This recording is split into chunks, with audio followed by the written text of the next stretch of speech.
Good morning fourth class. आज हम पढ़ेंगे हिंदी की पाठ्य पुस्तक रिमझिम और उसके चैप्टर 7 के बारे में, जिसका नाम है दान का हिसाब और इसके लेखक हैं सुकुमार राय।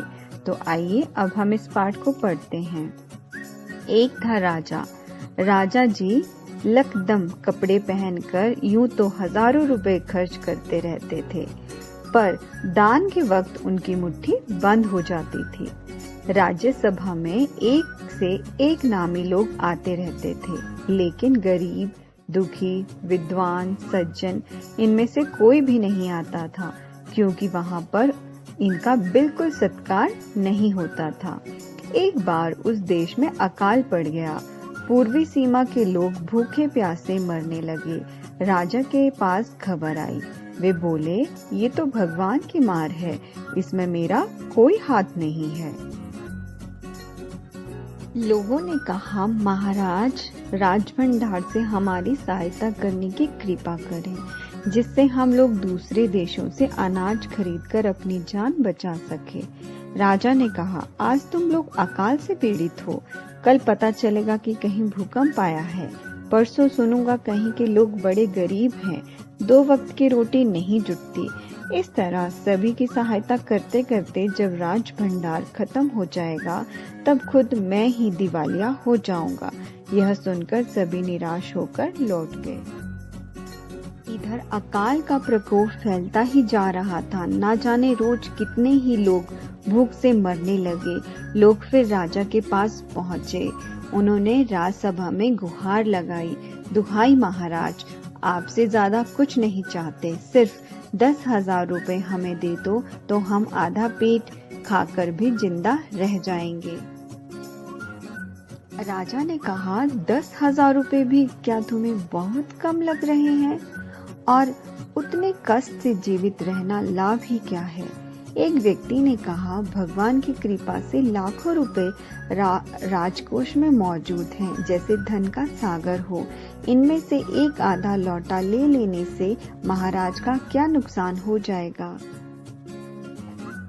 राजा ने कहा, राजकोष में अधिक धन तो क्या उसे दोनों हाथों से लुटा दूं? एक अन्य व्यक्ति ने कहा, महल में प्रतिदिन हजारों रुपए इन सुगंधित वस्त्रों, मनोरंजन और महल की सजावट में खर्च होते हैं।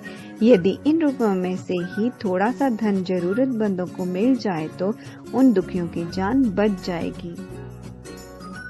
यह सुनकर राजा को क्रोध आ गया। वह गुस्से से बोला, खुद भिखारी होकर मुझे उपदेश दे रहे हो? मेरा रुपया है, मैं चाहे उसे उबाल कर खाऊं, चाहे तल कर, मेरी मर्जी। तुम अगर इसी तरह बकवास करोगे तो मुश्किल में पड़ जाओगे, इसीलिए इसी वक्त तुम चुपचाप खिसक जाओ। राजा का क्रोध देखकर लोग वहां से चले गए। राजा हंसते हुए बोला, छोटे मुंह बड़ी बात, अगर 100-200 रुपए होते तो एक बार सोच भी सकता था। पहरेदारों की खुराक 2-4 दिन कम कर देता और यह रकम पूरी भी हो जाती, मगर 100-200 से इन लोगों का पेट नहीं भरेगा। एकदम 10,000 मांग बैठे। छोटे लोगों के कारण नाक में दम हो गया है। यह सुनकर वहां उपस्थित लोग हाँ हूँ कहकर रह गए, मगर मन ही मन उन्होंने सोचा, राजा ने ये ठीक नहीं किया। जरूरतमंदों की सहायता करना तो राजा का कर्तव्य है। 2 दिन बाद ना जाने कहां से एक बूढ़ा सन्यासी राजसभा में आया।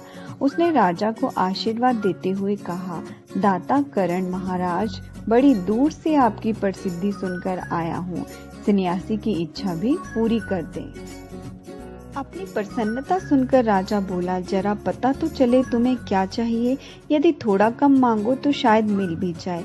सन्यासी ने कहा, मैं तो सन्यासी हूँ, मैं अधिक धन का क्या करूँगा?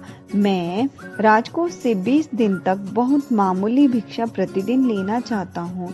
मेरी भिक्षा लेने का नियम इस प्रकार से है, मैं पहले दिन तो जो लेता हूँ, दूसरे दिन उसका दुगुना, फिर तीसरे दिन उसका दुगुना, फिर चौथे दिन तीसरे दिन का दुगुना, इस तरह से प्रतिदिन दुगुना लेता जाता हूँ। भिक्षा लेने का मेरा यही तरीका है।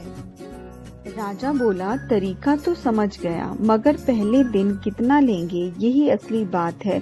2-4 रुपए से पेट भर जाएगा तो अच्छी बात है, मगर एकदम से 20-50 मांगने लगे तब तो 20 दिन में काफी बड़ी रकम हो जाएगी।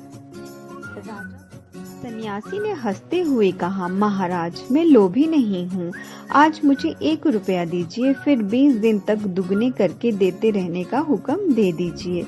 यह सुनकर राजा, मंत्री और दरबारी सभी की जान में जान आई। राजा ने हुक्म दे दिया कि सन्यासी के कहे अनुसार 20 दिन तक राजकोष से उन्हें भिक्षा दी जाती रहे। सन्यासी राजा की जय जयकार करते हुए घर लौट गए। राजा के आदेश के अनुसार राजभंडारी प्रतिदिन हिसाब करके सन्यासी को भिक्षा देने लगा। इस तरह 2 दिन बीते, 10 दिन बीते, 2 सप्ताह तक भिक्षा देने के बाद भंडारी ने हिसाब करके देखा कि दान में काफी धन निकला जा रहा है। यह देखकर उन्हें उलझन महसूस होने लगी। महाराज तो कभी किसी को इतना दान नहीं देते थे। उसने ये बात मंत्री को बताई। मंत्री ने कुछ सोचते हुए कहा, वाकई ये बात तो पहले ध्यान में ही नहीं आई थी, मगर अब कोई उपाय भी नहीं, महाराज का हुक्म बदला नहीं जा सकता। इसके बाद फिर कुछ दिन बीते। भंडारी फिर हड़बड़ाता हुआ मंत्री के पास पूरा हिसाब लेकर आ गया। हिसाब देखकर मंत्री का चेहरा फीका पड़ गया। वह अपना पसीना पोंछकर, सिर खुजलाकर, दाढ़ी में हाथ फेरते हुए बोला, ये क्या कह रहे हो? अभी तो इतना धन चला गया है, तो फिर 20 दिनों के अंत में कितने रुपए होंगे? भंडारी बोला, जी पूरा हिसाब तो नहीं किया है। मंत्री ने कहा, तो तुरंत बैठकर अभी पूरा हिसाब करो। भंडारी हिसाब करके बैठ गया। मंत्री महाशय अपने माथे पर बर्फ की पट्टी लगाकर तेजी से पंखा झलवाने लगे। कुछ ही देर में भंडारी ने पूरा हिसाब कर दिया। मंत्री ने पूछा, कुल मिलाकर कितना हुआ? भंडारी ने हाथ जोड़कर कहा, जी 10,48,575 रुपए। मंत्री गुस्से से बोला, मजाक कर रहे हो? यदि सन्यासी को इतने रुपए दे दिए तब तो राजकोष खाली हो जाएगा। भंडारी ने कहा, मजाक क्यों करूंगा, आप ही हिसाब देख लीजिए। यह कहकर उसने हिसाब का कागज मंत्री जी को दे दिया। हिसाब देखकर मंत्री जी को चक्कर आ गया। सभी उन्हें संभालकर बड़ी मुश्किलों से राजा के पास ले गए। राजा ने पूछा, क्या बात है? मंत्री बोले, महाराज राजकोष खाली होने जा रहा है। राजा ने पूछा, वह कैसे? मंत्री बोले, महाराज सन्यासी को अपने भिक्षा देने का हुक्म दिया है, मगर अब पता चला है कि उन्होंने इस तरह राजकोष से करीब 10 लाख रुपए झपटने का उपाय कर लिया है। राजा ने गुस्से से कहा, मैंने इतने रुपए देने का आदेश तो नहीं दिया था, फिर इतने रुपए क्यों दिए जा रहे हैं? भंडारी को बुलाओ। मंत्री ने कहा, जी सब कुछ आपके हुक्म के अनुसार ही हुआ है, आप खुद ही दान का हिसाब देख लीजिए। राजा ने उसे 1 बार देखा, 2 बार देखा, इसके बाद वे बेहोश हो गए। काफी कोशिशों के बाद उनके होश में आ जाने पर लोग सन्यासी को बुलाने दौड़े। सन्यासी के आते ही राजा रोते हुए उनके पैरों पर गिर पड़ा। बोला, दुहाई है सन्यासी महाराज, मुझे इस तरह जान मान से मत मारिए। जैसा भी हो एक समझौता करके मुझे वचन से मुक्त कर दीजिए। अगर आपको 20 दिन तक भिक्षा दी गई तो राजकोष खाली हो जाएगा, फिर राजकाज कैसे चलेगा? सन्यासी ने गंभीर होकर कहा, इस राज्य में लोग अकाल से मर रहे हैं, मुझे उनके लिए केवल 50,000 रुपए चाहिए।